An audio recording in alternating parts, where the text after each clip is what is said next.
Sixth inning. Everything's okay? Kenta's okay. Kenta's fine. He pitched really well. I think he was gassed in a lot of ways.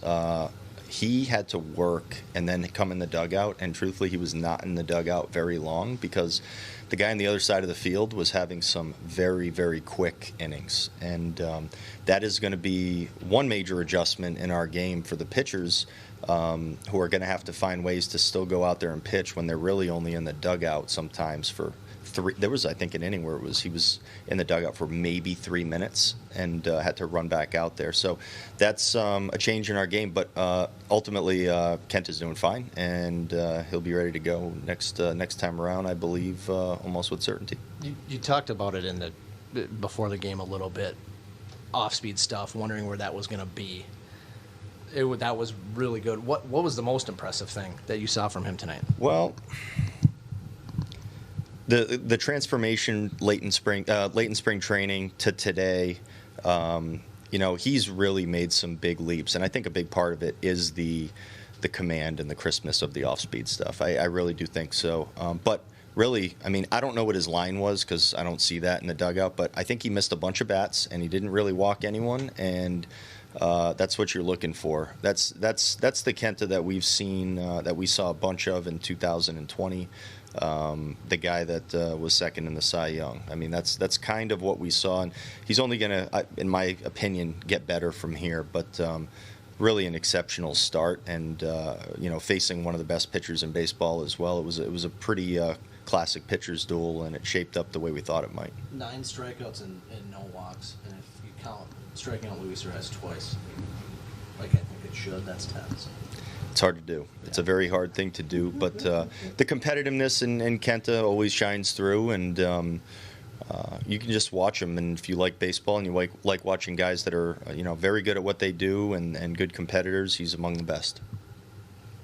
Sense any extra emotion from him today, just going out there to the person and thanking folks? Maybe a little bit, but he's generally the same all the time. He composes himself very well. He focuses on what he needs to do. He doesn't complicate his day, I don't think, in any way, even today. He was probably maybe excited, and at a couple of different moments, the little stuff, when he's giving people, slapping him 5 just before he goes out there for the first inning, and, trying to remember exactly what he does with every single one of his teammates. But, he's going to fall in line very quickly, and when he's pitching like that, we're going to have a chance to win a bunch of games. What does a healthy Kenta Maeda mean to this team? Well, he's a very important piece of this team. And I think I think he can be as good as any pitcher we have. If he's at his best and he's out there throwing the ball like he did today, he's capable of virtually anything. It means every single time he takes the mound, the team behind him comes out with confidence. And I think we have 5 guys in the rotation right now that when they're going to take the mound next, the team behind them is going to be extremely confident that we're going to be in the ball game and we're going to have a very good chance to win a ball game. And that's what you ask your starters to do, to go out there and pitch just like they pitched over the first 5 games. Can you remember the last sub-2-hour game you were a part of? I don't think I've ever been a part of one. I think this is a first, and I lost track of time a little bit out there. I didn't realize it was a 2-hour game, but I knew it was one of the fastest I've seen. With a guy like St. Obviously you want to probably attack him early and catch that wide 3 or 4 pitch.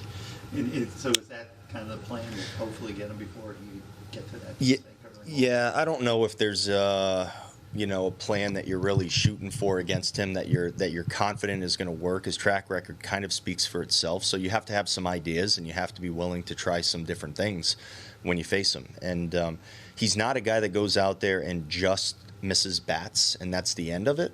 He's throwing pitches that you really don't see very often. Whether it's the angle, the velocity, it's definitely how the ball moves. I can probably say it, I say this once in a great while, nobody in the world throws the ball the way he does. So you have to, look for the ball in certain spots, and you have to start early sometimes, and you have to be willing to make like fairly major adjustments when you face him, because the simple see it and hit it and go up there and try to have a good at bat is a challenging one. But actually, I think we went out there and competed pretty well against him. He's good at what he does, but we hit a few balls good. A couple of them were at their guys, and when you are facing him, you want to, when you barrel it up, you want to find some some grass out there, and we weren't able to do that today.